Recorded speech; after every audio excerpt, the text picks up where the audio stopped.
బట్టి అపవాది కూడా నీ కోసం సాక్ష్యం చెప్పే స్థాయిలో మనమందరం కూడా భక్తి జీవితమును కలిగి ఉందుముగాక. హల్లెలూయా, హల్లెలూయా, హల్లెలూయా. ఏమని సాక్ష్యం చెప్తున్నాడు, ఏమని పలుకుతున్నాడు, ఎవరితో చెప్తున్నాడు అంటే దేవునితో చెప్తుంది. సాతాను ఏమని చెప్తుందో తెలుసా? నీవు ఆ యొక్క యోబు ఇంటి చుట్టూ ఏం వేసావు, కంచెను వేసావు అని చెప్తుంది. అంటే సాతాను చాలాసార్లు ఆ ఇంటిలోనికి వెళ్ళడానికి ముందే ప్రయత్నించి ఉండాలి. అవునా కాదా? ఇప్పుడు సాతానికి దేవుడు కంచి వేశాడని ఎప్పుడు తెలుసుద్ది? ఇప్పుడు మనం టమాటాలు దొంగతనం చేయడానికి, లేకపోతే పచ్చిమిరపకాయలు దొంగతనం చేయడానికి, రోడ్డు పక్కన ఉన్న మొక్కజొన్న పొత్తులు ఇచ్చేసుకొని దొంగతనం చేయడానికి, వీటన్నిటికీ కూడా మనం వెళ్తాం. ఏదైనా చేనులోకి వెళ్ళినప్పుడు అక్కడ కంచి వేసి ఉంటేనే కదా, అది మనం చూస్తేనే కదా మనం ఏమంటాం, కంచి వేసుకున్నారు అంటాం.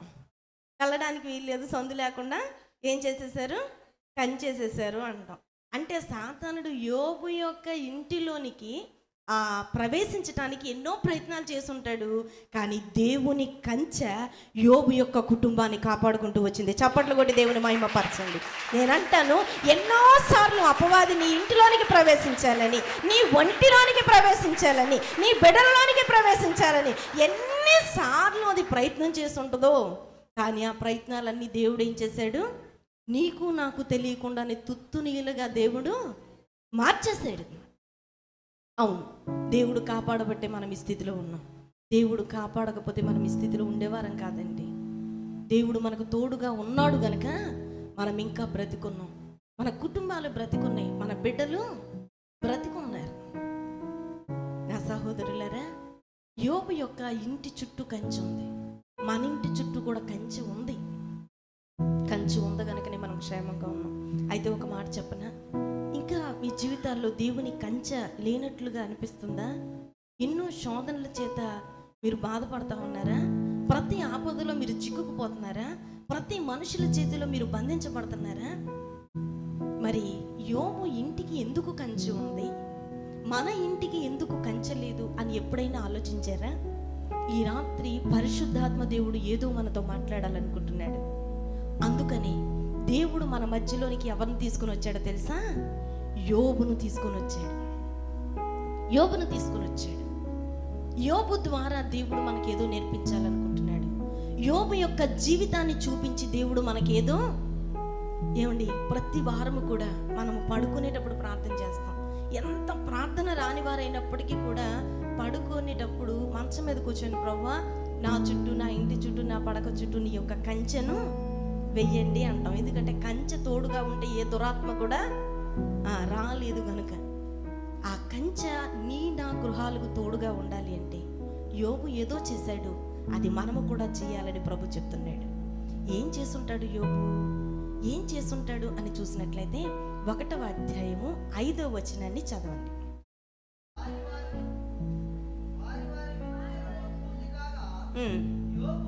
యోబు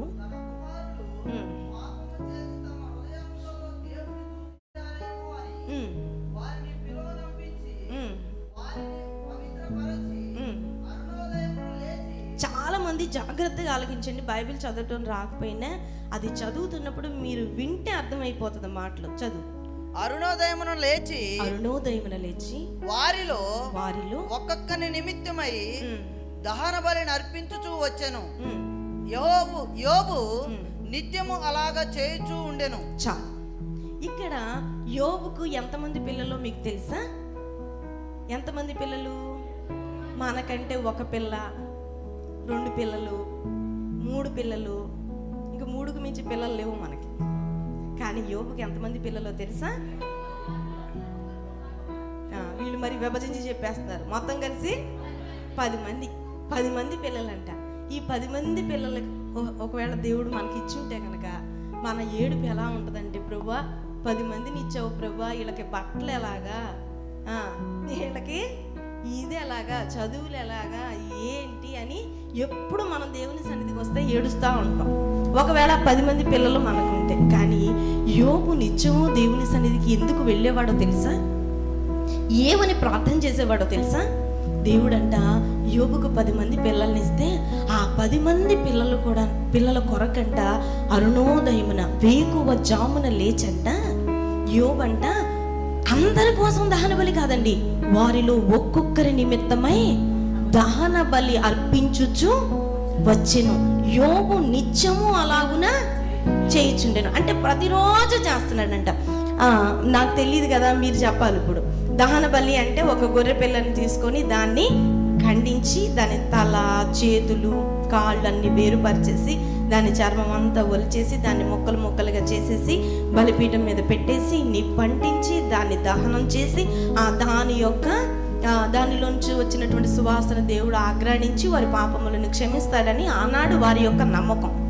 ఇప్పుడు చెప్పండి, మేక పిల్లల్ని కట్ చేయడం మీకే వచ్చి కనుక ఒక మేకను ఆ విధంగా చేయడానికి ఎంతసేపు పట్టొచ్చు? చాలా సమయం. అంటే గంట పట్టిద్దా? అబ్బో, చాలా సమయం పట్టిద్ది. పోనీ ఆయనకి బాగా చేయి తిరిగిన మనిషి అనుకుందాం, ఆయనకు ఒక అరగంటే పడుతుంది చర్మం ఒలిచేయడానికి, దాన్ని బలి చేయడానికి, ముక్కలు చేసేయడానికి, బలిపీఠం మీద పెట్టేయడానికి. ఒక్కొక్కరి నిమిత్తం అరగంట సేపు ఆయన వర్క్ చేయాలంటే మొత్తం ఎన్ని గంటలు పట్టాలి? 5 గంటలు పట్టాలి.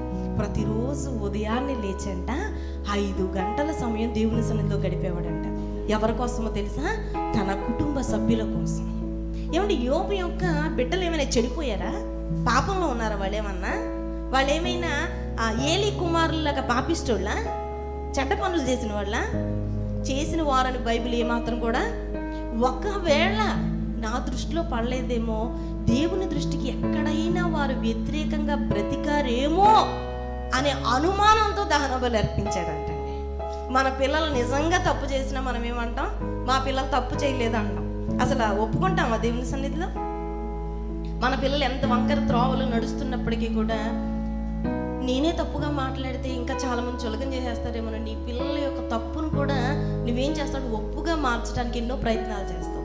కానీ యోబు యథార్థవంతుడని ఎందుకు రాశాడా అని ఆలోచన చేస్తే, తన బిడ్డలు పైకి కనబడిన తప్పులు చెయ్యకపోయినా హృదయంలో ఏమైనా దేవునికి ఆయాసకరంగా వారు బ్రతికారేమో అనేటువంటి ఉద్దేశంతోనంట అతడు ప్రతిదినం 5 గంటల సమయం తన కుటుంబ సభ్యుల కొరకు ప్రతిదినం కూడా దహన బలి అర్పిస్తూ ప్రార్థన చేసేవాడట. విరిగి నలిగిన హృదయంతో దేవుని సన్నిధిని ఆ బిడ్డల కొరకు ఏం చేసేవాడో తెలుసా? ప్రార్థన చేసేవాడట. మనం మన కుటుంబ సభ్యుల కోసం ఎంతసేపు ప్రార్థన చేస్తున్నాం?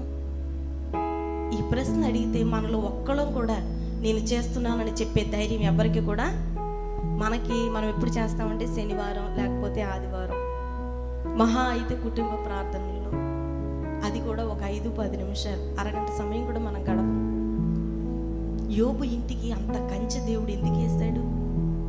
యోబు అంత అట్టడుగు స్థితికి వెళ్ళిపోయిన దేవుడు అంతగా యోబుని ఎందుకు దీవించాడు తెలుసా? యోబు ప్రతి ఉదయం కూడా అతడు ఒక నియమాన్ని పెట్టుకున్నాడు. ఆ నియమాన్ని అతను మర్చిపోలేదు. తన జీవితాంతం దాన్ని కొనసాగించాడండి.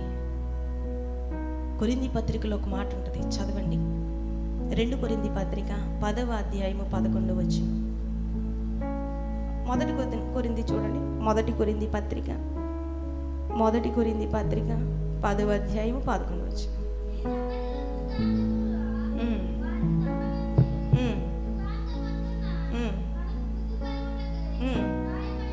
ఏమంటున్నాడు తెలుసా?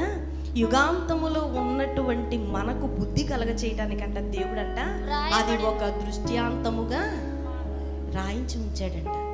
యోబు కోసం దేవుడు ఎందుకు రాయించాడో తెలుసా? మనకు బుద్ధి చెప్పడానికి, యుగాంతములో ఉన్నటువంటి మనకు తెలియచేయడానికి యోబు కొరకు దేవుడు అలాగున రాసి ఉంచాడంట. నా సహోదరులారా, మనమందరము కూడా మన కుటుంబాల కొరకు ప్రతి నిత్యము ప్రార్థన చేసేవారిగా ఉండాలి. ఏమండి, మందిరానికి వస్తే ప్రతి ఆదివారం మందిరానికి వస్తే నీ కుటుంబం దీవించబడుతుందని, లేకపోతే ప్రతి శనివారం నీ మందిరానికి వస్తే నీకు కలిసి వస్తుందని ఎవరైనా అలాంటి బోధలు చెప్తే కనుక, సేవకులు కాదు, సేవకులైనా కావచ్చు, విశ్వాసులైనా కావచ్చు, నువ్వు మందిరానికి వస్తే చాలు అని చెప్పారంటే అది అబద్ధ బోధ. వాళ్ళు చెప్తుంది అబద్ధం. నీ కుటుంబం ఎప్పుడు ఫలింపులోనికి వస్తుందో తెలుసా? నీ బిడ్డలు ఎప్పుడు ఆశీర్వాదకరంగా ఉంటారో తెలుసా? నువ్వు రావడం ముఖ్యమే, దానికంటే చాలా ప్రాముఖ్యమైంది వారి కొరకు నిత్యము కూడా నీవు మోకాళ్ళ నుంచి ప్రార్థన చేయాలి. విరిగి నలిగిన హృదయంతో నువ్వేం చేయాలి? ప్రార్థన చేయాలి, కన్నీళ్లు కార్చాలి వాళ్ళ కోసం. ప్రభు, నా బిడ్డల పరిస్థితి ఇది, నా భర్త పరిస్థితి ఇది, నా భార్య పరిస్థితి ఇది అని చెప్పి దేవునికి చెప్పి మన యొక్క మోకాళ్ళంట దేవుని సన్నిధిలో వంగాలట. మన కన్నీళ్ళు కన్నీటి ధారగా ఉండాలండి. కన్నీటితో ప్రార్థన చేయాలట మన కుటుంబం కోసం, మన యొక్క కుటుంబ సభ్యుల కోసం. విలాప వాక్యాల్లో ఒక మాట ఉంటుంది చూడండి. విలాప వాక్యములు 2వ అధ్యాయము 18వ వచనం. 2:18 విలాప వాక్యములు. జనులు హృదయపూర్వకముగా, మొదటి చదువునా?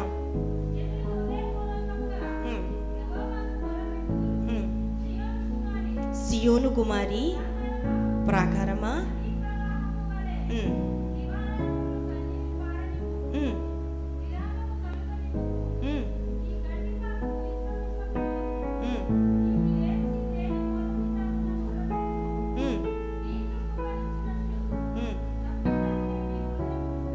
దేవునికి స్తోత్రం. దేవుడు అంటున్నాడు, నీ కంటి పాపకు ఏమాత్రం కూడా విశ్రాంతిని, ఈ కంటికి విశ్రాంతి కలిగింది అనుకోండి, సాతానుడు నీ కుటుంబంలోనికి ప్రవేశించేస్తాడు. సాతానుడు నీ యొక్క శరీరంలోనికి ప్రవేశించేస్తాడు, నీ బిడ్డల్లోనికి ప్రవేశిస్తాడు, నీ భర్తలోకి ప్రవేశిస్తాడు, నీ భార్యలోకి ప్రవేశిస్తాడు. వాడు ప్రవేశించకుండా మన ఇంటి చుట్టూ, మన చుట్టూ ఏం ఉండాలండి? కంచె ఉండాలి. ఆ కంచె ఉండాలంటే మనం ఏం చేయాలండి? మన కుటుంబాల కొరకు మోకాళ్ళేసి కన్నీటితో మనం ఏం చేయాలి? ప్రార్థన చేయాలి, కన్నీటితో ప్రార్థన చేయాలి. నీ కన్నీటి ప్రార్థన నీ కుటుంబానికి కంచెగా మారిపోద్ది, ఈ కుటుంబాన్ని కాపాడుతుంది. చాలా మంది ఎందుకండి ఏడుస్తారు? మాటకి ఏడుపు ఎందుకండి? నేను అంటాను, ఉట్నే కూర్చొని ఆళ్ళేళ్ళతో చెప్పుకొని ఏడిస్తే ఆ కన్నీరు నిజంగానే దరిద్రం. ఏడవకూడదు అట్లా. మనము ఏడవాల్సి వస్తే ఎక్కడ ఏడవాలో తెలుసా? ప్రభు సన్నిధిలోనికి వచ్చి ఆయన పాదాలు పట్టుకొని ఏడవాలి. ప్రభువా, నా కుటుంబం పరిస్థితి ఎలా ఉంది ప్రభువా. ఎంతోమందికి మనం చెప్పుకుంటాం మన బాధలు. వాళ్ళు ఏం చేస్తారు? వాళ్ళు ఏం చేయరు, ఇంకా నిన్ను చూసి హేళన చేస్తారు, నీ మాటలను విని హేళన చేస్తారు. అదే నువ్వు దేవుని సన్నిధికి వచ్చి ఆయన పాదాలు పట్టుకొని, తండ్రి నా కుటుంబం ఇలా ఉందయ్యా, నా శరీరంలో బలహీనతలు ఇలా ఉన్నాయి నాయన అని కనుక నువ్వు ప్రార్థన చేయగలిగితే నీ కన్నీటిని తుడుచువాడు ఇక్కడ సిద్ధంగా ఉంటాడు. రాత్రి మనం చదువుకున్నాం, ఆపదలో ఆయనకి మొరపెడితే ఆయన ఏం చేస్తాడంట? ఆయన మనల్ని విడిపేస్తాడు. ఆపత్కాల సమయంలో అనేకులు తొలగిపోతారు మనల్ని చూసి, కానీ మన దేవుడు అంట, నీకు ఆపద వస్తే నాకు చెప్పు అంటున్నాడు. ఎంత గొప్ప మాట ఇచ్చేటువంటి వారు భూమి మీద ఎవరు కూడా లేరండి. నీకు అన్నీ మంచిగా ఉంటే నాకు చెప్పు, మనం అందరం కలిసి సంతోషిద్దాం, మనం ఒక పార్టీకి చేసుకుందాం, లేకపోతే మనం అందరం కలిసి ఒక చక్కగా ఒక టూర్ వేసుకుందాం అని చెప్పేవాళ్ళు చాలామంది ఉంటారు. కానీ నీకు ఆపద వచ్చిన ప్రతిసారి నాకు వచ్చి చెప్పు, లేకపోతే ఒక ఫోన్ చేయి, నేను వచ్చి నేను కాపాడుతానని ఎవరైనా చెప్తారా మనకి? ఎంత సొంత వారైనా తొలగిపోయి వెళ్ళిపోతారు, వారి ముఖాన్ని తిప్పుకుంటారు. నీకు అన్నీ బాగుంటే, నీ కుటుంబం బాగుంటే అందరూ నీ చుట్టాలి.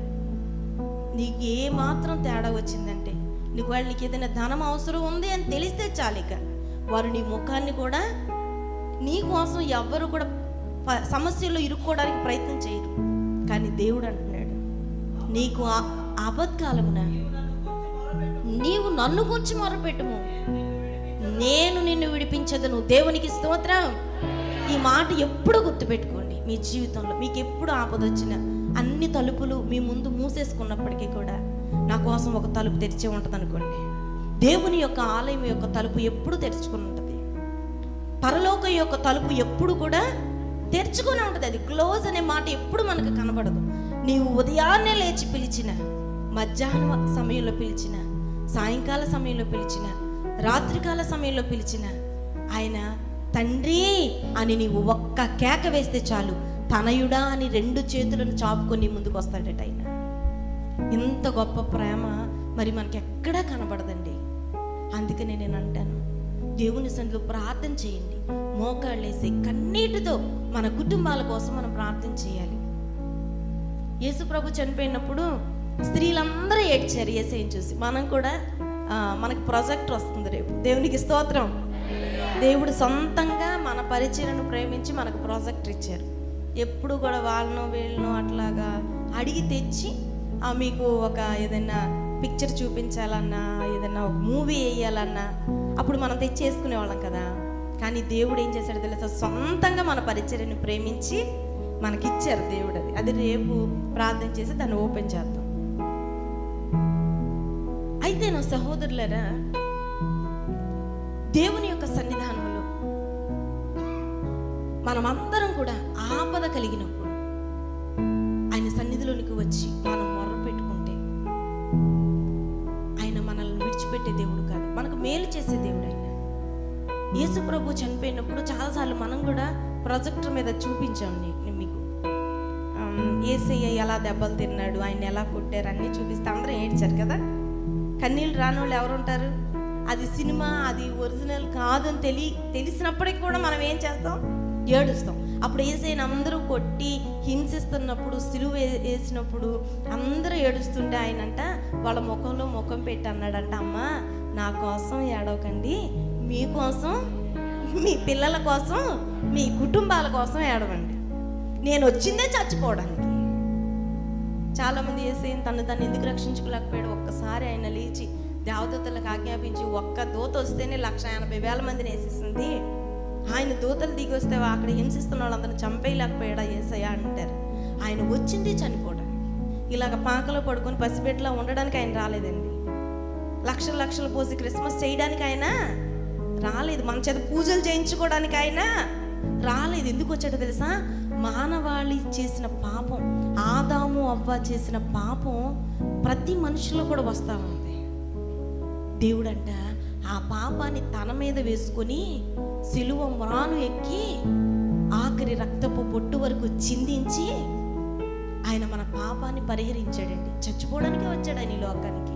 కానీ అందరూ ఏడుస్తున్నారంట, అయ్యా నిన్ను ఇంతగా హింసిస్తున్నారా, నువ్వు ఇంత మంచోడు కదా, నిన్ను ఎంత బాధ పెడతారని ఏడుస్తుంటే వాళ్ళతో అంటున్నాడు, మీరు నా కోసం ఏడవకండి, నేను వచ్చిందే ఈ పని కోసం.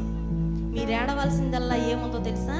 మీ కుటుంబాలకు రక్షణ లేదు, మీ కుటుంబాల్లో ఇంకా యేసును తెలుసుకొని వారు చాలా మంది ఉండిపోయారు. ఇప్పుడు నా కోసం 10 నిమిషాలు 5 నిమిషాలు మీరు ఏడవడం వల్ల ఏ ప్రయోజనం ఉంది? వారు నిత్యము ఆరని అగ్నిలో రాబోయే దినంలో నరకంలో ఉంటారు. వారిని తప్పించడానికి మీ కుటుంబాల కోసం మీరు ఏం చేయాలి? ఏడవాలి. యేసయ్య సినిమా వేస్తే యేసయ్య బొమ్మలు పెట్టుకొని ఏడవడం కాదండి.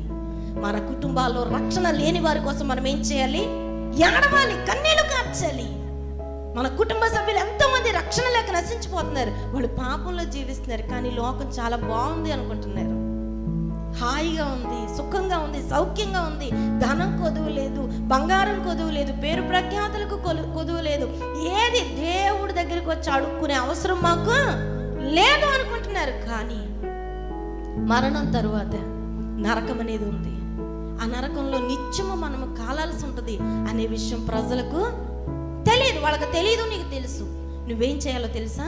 ఆ ప్రజల కొరకు మనం భారం కలిగి ప్రార్థన చేయాలి. నీ భర్త త్రాగుల్లో ఉన్నాడు, నీ భార్య ఒక తప్పిదంలో ఉంది, నీ పిల్లలు వారి ఇష్టానుసారమైన మార్గంలో ఉన్నారు. మనకు తెలిసిన మన అక్క చెల్లెళ్ళు, అన్నదమ్ములు, వారు దేవునికి సమీపస్తులుగా లేరు. వారి కోసం నిత్యం మనం ప్రార్థన చేయాలి. నీవు మోకాళ్ళు వేసిన ప్రతిసారి, నీవు మందిరానికి వచ్చిన ప్రతిసారి కూడా వారి కోసం మనం ఏం చేయాలి? ప్రార్థన చేయాలి. ఎప్పుడు మన యొక్క అప్పులు తీరాలని, లేకపోతే మన కోసం కాదు, నశించిపోతున్నటువంటి వారు, మన కుటుంబ సభ్యుల కొరకు మనం ఏం చేయాలి? ప్రార్థన చేయాలి.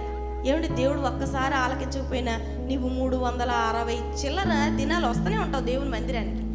ఒక్కరోజు కాకపోతే ఒక్కరోజు దేవుడు ఆలకించడండి. ఒక అన్యాయస్తుడైన న్యాయాధిపతి మాటికి వెళ్ళి ఒక స్త్రీ బతిమలాడుతుందంట, అయ్యా నాకు న్యాయం తీర్చు అంటే విసిగిపోయాడంట. విసిగిపోయి న్యాయం తీర్చేస్తే అయిపోద్ది అనుకున్నాడంట. ఒక సామాన్యమైన మనుషులు అలా అనుకుంటే, దేవాది దేవుడు నీవు నిత్యము నీ కుటుంబ సభ్యుల కొరకు ఏడ్చి ప్రార్థన చేస్తే ఒక దినము కాకపోతే ఇంకొక దినమైనా ఖచ్చితంగా ఆలకిస్తాడు. నువ్వు ఏడవాలి, కన్నీళ్లు కార్చాలి, ఆయన సన్నిధిలో ప్రార్థన చేయాలి. నీ బిడ్డల భవిష్యత్తు కోసం ప్రార్థన చేయాలి, నీ భర్త కోసం ప్రార్థన చేయాలి. అసలు ఎక్కడ దేవుడు ఆలకించేదానికంటే ముందుగా నీవే అనేస్తావు, వాడు మారడు, అది మారదు, నా పిల్లలు మారరు, అన్నీ నీవే ముద్రేసేస్తావు. అన్ని శక్తుల కంటే నీ నోటి శక్తి చాలా బలమైంది. నువ్వు శుభవచనం పలికినది నెరవేర్చబడుతుంది, శాపవచనం పలికినది. నేను ఎప్పుడు మీకు చెప్తున్నాను, ఈ క్రిస్మస్ సీజన్లో మనకి కుటుంబ ప్రార్థన స్టార్ట్ అయిన దగ్గర నుంచి చాలా మెసేజ్లు మీరు విన్నారు. నేను చెప్పిన ప్రతి మెసేజ్లో కూడా ఈ మాట నేను మీకు జ్ఞాపకం చేస్తున్నాను. ఏంటో తెలుసా, మనం ఎప్పుడు శుభవచనాన్ని పలకాలి. నాకు ఒంట్లో బాగోదు అన్నావంటే నీ బతుకులో నీకు ఎప్పటికీ ఒంట్లో బాగోదు. నా అప్పులు తీరవు, ఎవరికి చెప్పినా నాకు అప్పులండి, ఎప్పుడు అప్పులండి, అదేంటో అనుకుంటారు మీరు. సానుభూతి దొరుకుద్ది, అయ్యో పాపం వాళ్ళ అప్పుల్లో ఉన్నారంట అనుకుంటారనుకొని ఆ సానుభూతి కోసం అన్ని మాట 100 సార్లు అంటారు. ఇదే మాట ఈయనకి చెప్తావు, ఇదే మాట ఏమకు చెప్తా, ఇట్లా చెప్తా ఉంటారు. నేను అంటాను, దేవుడు ఒకరోజు కాకపోతే ఒకరోజైనా దాన్ని ఆమె అని అంటాడుగా. అలా అనిపించుకుంటున్నారు మీరు. అలా అనిపించుకోవద్దు. మనం ఎప్పుడు వ్యవసాయం ఎలా ఉంది, బాగుందా? ఆరోగ్యం ఎట్లా ఉందమ్మా? పిల్లలు ఎలా చదువుతున్నారా? అదే మాట రావాలి. ఇక ఈ మాట తప్ప ఇంకో మాట మన నోట్లోంచి బాగానే ఉంది అన్నావా, ఇక అది అంతే, దేవుడా ఆమేన్ అంటాడు అంతే. ఎప్పుడు మన జీవితంలో అశుభం వచ్చిందాన్ని పలకకూడదు. విశ్వాసంతో మన కుటుంబ సభ్యుల కోసం మనం ప్రార్థన చేయాలి. ప్రతిదినం ప్రార్థన చేయాలి. నాయన, నా రక్త సంబంధులు చాలా మంది లోకంలో ఉన్నారు ప్రభువా, వాళ్ళకి ఈ మార్గం తెలియదు ప్రభువా, నీ ప్రేమ తెలియదు నాయన, మరణం తర్వాత ఏముందనేది వారికి తెలియదు ప్రభువా. నేను తెలుసుకున్నాను ప్రభువా, నేను తెలుసుకున్నాను కనుక వారి పక్షంగా నేను ప్రార్థన చేస్తున్నాను ప్రభువా. యోబు పిల్లలకి యోబు అంత ప్రయాసపడుతున్నాడని తెలుసో తెలియదో మనకు తెలియదు, కానీ యోబు యథార్థవంతుడని దేవుడు ఎందుకు రాయించాడంటే వాళ్ళతో సంబంధం లేదు. యోబు మాత్రం నిత్యం అలాగా చేస్తూ ఉన్నాడట. అందుకని యోబు యొక్క ఇంటి చుట్టూ కూడా కంచె వేయబడిందంట. మన పిల్లల కోసం, మనకున్నటువంటి అవసరాల కోసం మనుషుల దగ్గరికి వెళ్ళి వారు ఏదైనా హెల్ప్ చేస్తారేమో అని చూస్తూ ఉంటాం. ఎవరైనా ఉద్యోగాలు ఇప్పిస్తారేమో, ఎవరైనా సంబంధాలు తీసుకొని వస్తారేమో, మన పిల్లలకి మధ్యవర్తిత్వం చేసి మనకి న్యాయం తీరుస్తారేమోనని మనుషుల యొద్దకు మనం వెళుతూ ఉంటాం. దేవుని యొక్క వాక్యము సెలవిస్తుంది కదా, 118వ కీర్తనలో, మనుషులను నమ్ముకున్నట కంటే యెహోవాను ఆశ్రయించుట మేలు. నీవు రాజులను నమ్ముకున్నట కంటే యెహోవాను ఆశ్రయించుట మేలు. నువ్వు మనుషులను నమ్ముకుంటే, రాజులను నమ్ముకుంటే వారు నిన్ను నట్టేట విడిచిపెట్టి వెళ్ళిపోతారు. అది ఏ విషయంలో అయినా కావచ్చు. నీ పిల్లలకి ఉద్యోగాలను ఇప్పిస్తారనుకుంటున్నావా? సంబంధాలను తీసుకుని వస్తారనుకుంటున్నావా? వాస్తవానికి జరగవచ్చు, కాదని నేను అన్నాను. కానీ పూర్తి విశ్వాసం వారి మీద మాత్రం మనం ఎప్పుడు కూడా, నీకు ఎంత దగ్గర బంధువులైనప్పటికీ కూడా దేవుడు కరుణ చూపించకపోతే ఎవ్వరి వల్ల కూడా ఏది. అందుకని ప్రతి విషయంలో కూడా, మన కుటుంబం విషయంలో ముందు మనం ఏం చేయాలి? మోకాళ్ళేయాలి. దేవుని సన్నిధిలో మనం ఏం చేయాలి? ఉపవాసం ఉండాలి, కన్నీళ్లు కార్చాలి, ప్రార్థన చేయాలి. ఆ ప్రార్థన నీ ఇంటికి కావలిగా మారిపోద్ది. ఆ ప్రార్థన నీ కుటుంబానికి కంచెగా మారిపోద్ది. నీ పిల్లలకు, నీ కుటుంబానికి ఆశీర్వాదకరంగా మారిపోద్ది. ఒక మంచి సాక్ష్యం చెప్తాను. నేను చెప్పాను కదా, ఎప్పుడు కూడా బైబిల్లో చూపిస్తే మీరు అనుకుంటారు అవి బైబిల్ కావాలండి, ఎప్పుడో జరిగినాయండి, ఇప్పుడు జరగట్లేదండి అని మనం అనుకుంటాం. మన మధ్యలో ఎన్ని సాక్ష్యాలు లేవు. గత రాత్రి ఒక సాక్ష్యాన్ని నేను మీకు చూపించాను. ఈ రాత్రి కూడా ఒక సాక్ష్యాన్ని చూపిస్తాను. ఎవరో తెలుసా? మా అమ్మ. ఆమె ప్రభువు నమ్ముకొని దాదాపు 44 సంవత్సరాలు అయిపోతుంది. నమ్ముకున్న కొత్తలో ప్రతి ఒక్కరు బైబిల్ ఎలా పట్టుకుంటారు చెప్పరా దయచేసి? ఎలా పట్టుకుంటారు? అలాగే పట్టుకుంటాం కదా. ఫోటో దిగినా కూడా ఇది దించరు, అంటే సిగ్గుపడరు. నిన్ను స్తుతించడానికి సిగ్గుపడను యేసయ్యా అన్నట్టు ఇలాగే పట్టుకుంటారు. ఇక నువ్వు ఎక్కడికన్నా వెళ్ళి కానీ ఇది ఇక్కడికి ఎక్కిపోద్ది ఫస్ట్ ప్రభువుని నమ్ముకున్న కొత్తలో. ఆ తర్వాత రేంజ్ పెంచుతూ ఉంటాడు దేవుడు. ఆయన్ని నువ్వు ఎత్తుకుంటే ఆయన నేను ఎత్తుకోవాలి కదా. మరి ఆయన నువ్వు చూపిస్తే నిన్ను అందరికి చూపించాలి. అది దేవుని సిస్టం. మనుషుల సిస్టం అయితే వేరేగా ఉంటుంది, దేవుని సిస్టం ఇంకొకలా ఉంటుంది కదా. నువ్వు ఆయన గుండెలు హత్తుకొని అంత అందరి ముందు చూపిస్తుంటే ఆయన కూడా అనుకుంటాడంట, అమ్మో నా బిడ్డను కూడా నేను అందరికీ చూపించాలి, ఘనపరచాలనుకొని దేవుడు హెచ్చిస్తూ ఉంటాడు. హెచ్చించే కొద్దీ బైబిల్ అండి చిన్నగా కిందకు దిగుతూ ఉంటుంది. ఇలా పట్టుకోవడం సిగ్గుగా అనిపిస్తుంది, వాస్తవానికి సిగ్గుగా అనిపిస్తుంది కదా. ఎవరైనా చర్చకొచ్చి మరి ఇలా పట్టుకొని వస్తామంటే అసలు ఎవరైనా వస్తారండి? ఎప్పుడు వస్తారండి? కొత్తలో వస్తారు. తర్వాత ఇలా దిగుతుంది. తర్వాత ఒక హ్యాండ్ బ్యాగ్ కొనుక్కుంటాం, మనకి రేంజ్ పెరిగింది కదా, దాంట్లోకి వెళ్ళిపోయింది. ఇంకా పురుషులు కూడా ఇంకొక రకం హ్యాండ్ బ్యాగులను మెయింటైన్ చేస్తున్నారు, దాంట్లోకి వెళ్ళిపోద్ది.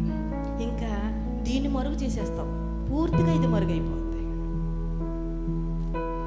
కానీ ఒక సాక్ష్యం చెప్పనా, మా అమ్మ 44 సంవత్సరాలండి, మొన్నే సంవత్సరంన్నర రావాలి ఆమె ప్రభుని నమ్ముకొని. ఆమె ఫస్ట్ అంటే నాకు ఊహ తెలిసినప్పుడు బైబిల్ ఎలా పట్టుకుందో ఇప్పుడు కూడా అలాగే పట్టుకుంది. దాన్ని బట్టి నేను చాలా గర్వపడతాను. ఆమెకి పెద్ద చదువు లేకపోయినా దేవుని వాక్యం ప్రతిరోజు కూడా ఉదయం సాయంత్రం మధ్యాహ్నం చదువుతూనే ఉంటుంది వాక్యం. ఏంటి మా అమ్మగారు ఏమైనా కోటీశ్వరాలు మాత్రం అవ్వలేదండి. కోటీశ్వరాలు అయ్యి లక్షల కోట్లు ఏం సంపాదించుకోలేదు.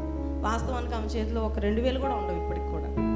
ఏమీ సంపాదించుకోలేవు, కానీ ప్రభువుని సంపాదించుకుంది, సాక్ష్యాన్ని సంపాదించుకుంది, బైబిల్ చదువుతుంది, పాటలు పాడుకుంటుంది ప్రతిరోజు ఉదయం సాయంత్రం మధ్యాహ్నం కూడా. ఇంకా తన కడుపులోంచి పుట్టిన మేమంతా ఓపికగా చేయలేం, విజ్ఞాపన చేస్తూ ఉంటుంది. నాకు ఊహ ఒక 1 సంవత్సరం 2 సంవత్సరాలు 3 సంవత్సరాల ఊహ తెలుస్తూ ఉంటుంది కదా. అప్పటి నుంచి కూడా మా అమ్మ మా కోసం ప్రార్థన చేస్తూ ఉండేది. ప్రభువా, నా బిడ్డల యొక్క బాధ్యత నీది ప్రభువా, నా బిడ్డల బాధ్యత నీది. మా నాన్నగారు చనిపోయారు. మధ్యలో చనిపోయిన తర్వాత ఇంకొకరు అయితే దేవుని దూషించి వెళ్ళిపోతారు. ఏమంటే ఒంట్లో బాగోకపోతే 1 సంవత్సరం తగ్గకపోతే అమ్మటే 1.5 సంవత్సరం అవ్వకముందు ఏమంటారు, మందిరానికి వచ్చాము అయినా మాకేమీ జరగలేదని వెళ్ళిపోయేవాళ్ళు ఎంతమంది లేరండి. ఒకవేళ అలా వెళ్ళిపోకుండా వాళ్ళందరూ ఉండుంటే ఇలాంటి మందిరాలు 4, 5, 10 కట్టేవాళ్ళం మేము కదా. అది అంటారండి, ఓ 10 కట్టేవాళ్ళం. అది కూడా సరిపోయేది కాదు అసలు. అలాగే దేవుడు కలిసి వస్తాడు అనుకొని వచ్చారు, కానీ నరకం నుంచి తప్పించుకోవడానికి వాళ్ళు రాలే. వాళ్ళకి అసలు దేవుడి గురించి ఏం తెలియలే. నరకం ఉంది, ఆ నరకంలో మనం కాలాల్సి వస్తుంది, ఇవేం కూడా తెలియదు. దేవుడు నమ్ముకుంటే కలిసి వస్తా అనుకున్నారు అంతే. కలిసి రాలేదు, బోధపడిపోయారు, లోకంలో కలిసిపోయారు. అది సెకండరీ. కానీ ఆమె 44 సంవత్సరాల్లో కూడా నాకు తెలిసినంత వరకు కూడా మధ్యలో ప్రభు నమ్ముకొని పిల్లలు పుట్టి ఇంకంతా బాగుందనుకున్న సమయంలో మా నాన్నగారు మధ్యలో యాక్సిడెంట్ అయి చనిపోయారండి. అందరూ కూడా దూషించారు ఆమెని. ఏం కలిసి వచ్చింది నీకు, బొట్టు లేకుండా తిరిగావు నీ భర్త ఎదురుగా, ఆ బొట్టే లేకుండా చేసేసాడు ఆ దేవుడు నీ జీవితంలో. ఇంకెవరు ఏదైనా శుభకార్యానికి రాగలవా? నీకు 3 పిల్లలు, ఆ 3 పిల్లలు మన కులంలో దొరుకుతారా? మన కులంలో ఎవరైనా ప్రభువుని నమ్ముకున్న వాళ్ళు ఉన్నారా? నువ్వు ఇద్దువు కానీ, వాళ్ళకి ఇద్దువు కానీ, పిల్లల్ని వీళ్ళకి ఇద్దువు కానీ అని చెప్పేసి ఎంతో హేళన చేశారు. కానీ ఆమె తన యొక్క బైబిల్ని విడిచిపెట్టలేదండి. మనకి ఏదైనా కొంచెం నష్టం కలిగితే, ఆరోగ్యం కొంచెం పాడైపోతే, కొంచెం మన జీవితంలో ఏదైనా ఇబ్బందికరంగా అనిపిస్తే, అది ఎక్కువ దినాలు మరి తొలగిపోకుండా అలాగే ఉంటే దేవుని విడిచిపెట్టేస్తాం. కానీ బైబిల్ పట్టుకుంది, బైబిలే నా భర్త అంది, నన్ను సృష్టించిన వాడే నాకు భర్త అయి ఉన్నాడు అంది. ఆమె సాక్ష్యం ఎంత గొప్పదో అసలుకి. నన్ను సృష్టించిన వాడు నాకు భర్త అయి ఉన్నాడని. మా 3 కూడా చిన్న పిల్లలు అండి. నేను ఇంతే ఉన్నాను. నేను 4వ తరగతి చదువుతున్నాను, చెల్లి 2వ తరగతి చదువుతుంది, తమ్ముడేమో 1.5 సంవత్సరం చిన్న పిల్లోడు. ఆ సమయంలోనూ అందరూ కూడా దూషించి హేళన చేసి వెళ్ళిపోయారండి. మా అమ్మ దగ్గరికి రాలా. నువ్వు ప్రభువుని విడిచిపెడితేనే, ఆ దేవుని, మా ఇద్దరు దేవుడు నీకు ఎక్కడ దొరికాడు అసలుకి? ఆ దేవుని విడిచిపెడితేనే నీ పిల్లలకి రేపు సంబంధాలైనా ఏదైనాను, ఇంక వదిలిపెడితే ఎంతటితో నీళ్ళు వదులుకో, అసలుకి పీడ పోయిద్ది, ఇట్లాంటి సలహాలు ఇచ్చారు ఇంటికి వచ్చి. ఇంకొకళ్ళు అయితే మనకు సంఘం లేదు, అప్పుడు సంఘం తెలియదు కదా. ఇప్పుడు కొత్తగా ప్రభువుని నమ్ముకున్న వాళ్ళకి సంఘం ఏం తెలుస్తుంది? ఆమె అప్పటికి చర్చికి వెళ్ళట్లా, ఇంట్లో ప్రార్థన చేసుకోవడం వరకే కానీ చర్చికి మా నాన్నగారు పంపిలే. సంఘ బలం ఉంది నాకు అని, లేకపోతే ఎవరిని బలపరిచే వరకు లేరండి. కానీ ఆమె విశ్వాసం ఎంత గొప్పదో తెలుసా? మీరు రాకపోయినా పర్వాలేదు, కానీ నేను దేవుణ్ణి మాత్రం విడిచిపెట్టను అంతే. మాది 8 గంతులు ఇల్లండి. ఆ పెద్ద ఇంట్లో మా అమ్మ ఒక్కతే చిన్ని పిల్లల్ని పెట్టుకొని అలాగ ప్రార్థన చేసుకుంటూ ఉండేది. అందరూ కొద్ది దినాల్లోనే కనుమరుగైపోయారు. ఎవరైనా చనిపోయినప్పుడు, తండ్రి చనిపోయినప్పుడు రా మన ఇంటి చుట్టూరు ఎవరు ఉంటారు, చుట్టాలు బాగుంటారు, మరి నాని మేము ఉన్నాంరా అంటారు. కానీ కొద్ది దినాలు అయిన తర్వాత అమ్మ మనం తప్ప ఎవరు కూడా కనపడరు, మనకి ఎవరు ఉండరు, చుట్టూ మనకి ఎవరు కనపడరు. అదే పరిస్థితి మా జీవితంలో వచ్చింది నాన్న. ఎవరు కనపడట్లా, ఎవరి దగ్గర రావట్లా. మేము 4 అయ్యాం, 3 పిల్లల తల్లి. అప్పుడు ఓ పాస్టర్ గారు వచ్చి, అమ్మ చర్చికి రా, కానీ ఇక్కడెక్కడ చాలా చర్చిలు ఉన్నాయి, కానీ అన్ని చర్చిలకి మీరు వెళ్ళద్దు. చాలా దూరంలో, ఒక 3-4 కిలోమీటర్ల అవతల దూరంలో పెంతుకొస్తు మందిరం ఉంది. దైవజనులు అక్కడ సేవ చేస్తున్నారు. నీ కోసం, నీ పిల్లల కోసం బాధ్యత కలిగి వాళ్ళు ప్రార్థన చేస్తారు. నువ్వు సఖ్యమైతే అక్కడికే వెళ్ళు అని దైవజనులు అన్నప్పుడు, అయ్యా నాకు దేవుడు ఉంటే చాలు. ఇక అందరూ విడిచిపెట్టారు, నేను మాత్రం దేవుడిని ఏమాత్రం కూడా విడిచిపెట్టనని చెప్పి బైబిల్ పట్టుకొని, చిన్న పిల్లలు అండి మేము, మన నతానీయులు గారు పట్టుకునే లాంటి పెద్ద బైబిల్ మా అమ్మది. ఆ చిన్న టైంలోనే నాకు బాగా తెలుస్తుంది. పెద్ద బైబిల్ పట్టుకొని తమ్ముడిని చేత్తో పట్టుకొని, ఆ తమ్ముడు చెయ్యి చెల్లి చెయ్యి నేను అట్లా పట్టుకొని నలుగురం కూడా ఆరాధన మనలాగా ఏదో గంట సేపు కాదండి, ఆరాధన 3 గంటలు. ఉపవాస ప్రార్థన ఎన్నింటికి తెలుసా? శుక్రవారం రాత్రి 9ంటికి ప్రారంభం అవుతుంది, రాత్రి 1 గంటకు అయిపోద్ది. అందరూ ఆ మందిరానికి వచ్చేవాళ్ళు అందరూ చుట్టూ ఉంటారు అంతే. ఈ పక్కన ఒక ఇల్లు, ఆ పక్కన ఒక మందిరం చుట్టూ. మా ఇల్లు మాత్రమే 3 కిలోమీటర్ల అవతలు ఉండేది.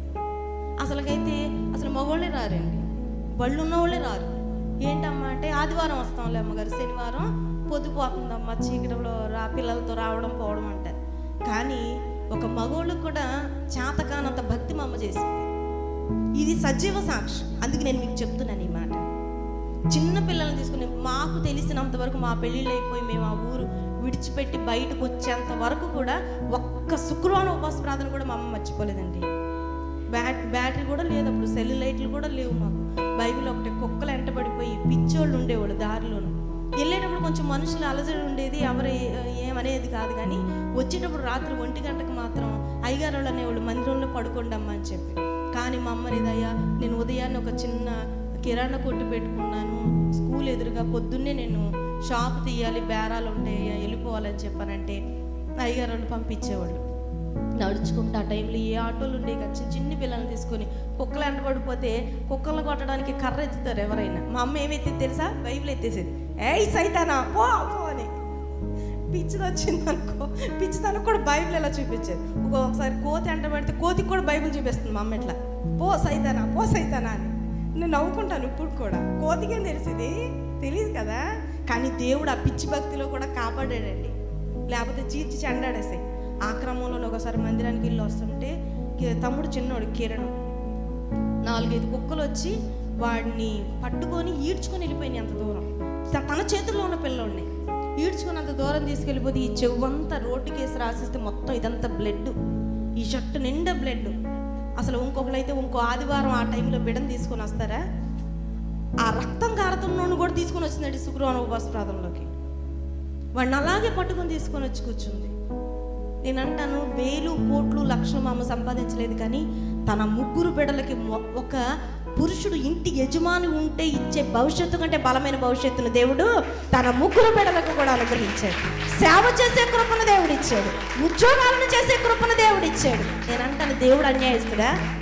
ఆయన మీద ఆనుకున్న వారిని ఎప్పుడు కూడా ఆయన విడిచిపెట్టడండి. మనుషుల మీద ఆనుకుంటే మనుషులు మన మధ్యలో వదిలిపెట్టేస్తారు.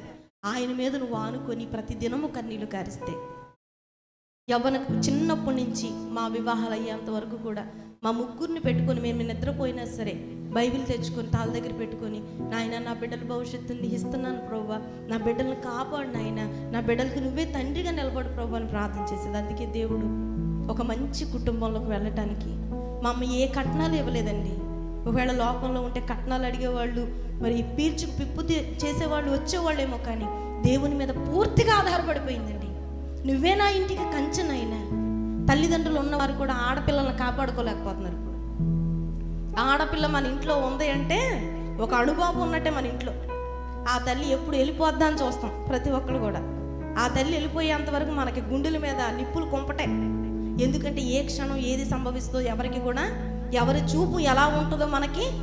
కానీ తండ్రి లేకపోయినా 2 ఆడపిల్లల యొక్క బాధ్యతను ప్రభు వహించాడు. వెనక్కి తిరిగి చూసుకుంటే మమ్మల్ని ఎవరు కాపాడారు? అర్ధరాత్రి పూట మా అమ్మ ఆ బైబిల్ పట్టుకొని పిల్లల్ని తీసుకొని వస్తున్నప్పుడు ఎవరు మమ్మల్ని కాపాడారు? దేవుడే ఒకవేళ మా వెంట ఒక కర్ర పట్టుకొని నడిచాడేమో, అది మా కంటికి కనపడలేదేమో, దేవుడే మమ్మల్ని కాపాడాడేమో. చెల్లికి దేవుడు మంచి భర్తని, మంచి కుటుంబంలో ఒక వ్యక్తిని దేవుడు ఇచ్చాడు. తమ్ముడికి దేవుడు మంచి భవిష్యత్తుని ఇచ్చాడు. కార్డియాలజీ టెక్నీషియన్గా విజయవాడ మణిపాల్ హాస్పిటల్లో. మరి ఎంత లంచం పెట్టినా కూడా అంత గొప్ప స్థాయిలో ఉద్యోగాలు దొరకడం అనేది చాలా కష్టం. మీకంటే కొంచెం పురుషులు ఉంటారు, కొంచెం ఊళ్ళో పెద్దలో లేకపోతే కొంచెం అధికారులు, మీకు తెలిసి మీ బిడ్డల్ని ఉద్యోగాల్లో పెట్టచ్చు. కానీ మాకు తండ్రి లేడు. ఒక గ్రామంలో ఒక మారుమూల ఉన్నటువంటి మమ్మల్ని దేవుడు ఏం చేశాడు తెలుసా? అందరికీ కనబడేంత స్థాయిలోకి దేవుడు హెచ్చించాడండి. ఒక వెధవరాలి పిల్లల్ని దేవుడు అలా హెచ్చిస్తే నీ పిల్లలను దేవుడు హెచ్చించడా? నీ కుటుంబాన్ని దేవుడు హెచ్చించడా? అయితే నువ్వేం చేయాలో తెలుసా? ప్రతి రాత్రి, ప్రతి ఉదయం, ప్రతి మధ్యాహ్నము కూడా నీ బిడ్డల కొరకు నువ్వేమి చేయాలి? దేవుని సన్నిధిలో దహన బలి అర్పించాలి, కన్నీళ్లు కార్చాలి, ఏడవాలి.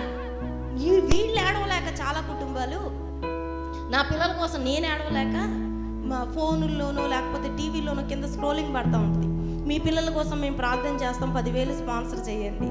మీ పిల్లల కోసం మేము ప్రార్థన చేస్తాం, మీ సమస్యల కోసం మేము ప్రార్థన చేస్తాం, ఈ యొక్క ప్రోగ్రాం కోసం మీరు డబ్బులు పంపించండి అనగానే పిచ్చి మనుషులండి. నేను అంటాను, నీ పిల్లల కోసం నువ్వు ఏడవడం మానేసి ఎవడో ఏడుస్తానంటే ఆడికి డబ్బులు ఇచ్చి లంచం పెట్టడం ఏంటి? అలా పంపించే వాళ్ళ యొక్క జీవితాలను మీరు ఒక్కసారి చూడండి, వాళ్ళ జీవితాలను చూడండి. కన్న తల్లి తండ్రి ఏడ్చి బిడ్డల యొక్క భవిష్యత్తు కొరకు శ్రద్ధ వహించిన వారి యొక్క జీవితాలు చూడండి. కన్న తల్లి తండ్రి ఏడ్చి కన్నీళ్లు కార్చి వారి కోసం ప్రయాసపడిన కుటుంబాలు, వారి పిల్లలు ఫలించినట్లుగా ఉంటారు. ఎవరికి లంచాలు పెట్టకల్లా, ఎవరికో డబ్బులు పంపించి నా పిల్లల కోసం ప్రార్థన చేయండి అని అడుక్కోవాల్సిన అవసరం లేదు. వారికంటే గొప్ప దేవుడు నీ పక్షంగా ఉన్నాడు, నీ ముందు ప్రత్యక్షం అవుతాడు. నువ్వు మోకాళ్ళేసి ప్రార్థన చేస్తే చాలు.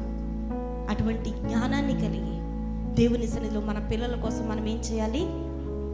అట్టి కృప దేవుడు మనందరికీ అనుగ్రహించును గాక. ఆమేన్. ప్రతి వారు కూడా మోకరించండి, చిన్న ప్రార్థన చేసుకుందాం. స్తోత్రములు నైనా, కృపాసత్య సంపూర్ణుడా, నీ పరిశుద్ధమైన పాదములకు వందనాలు, స్తుతులు, స్తోత్రాలు. ఇంతవరకు నైనా వాక్యం ద్వారా నైనా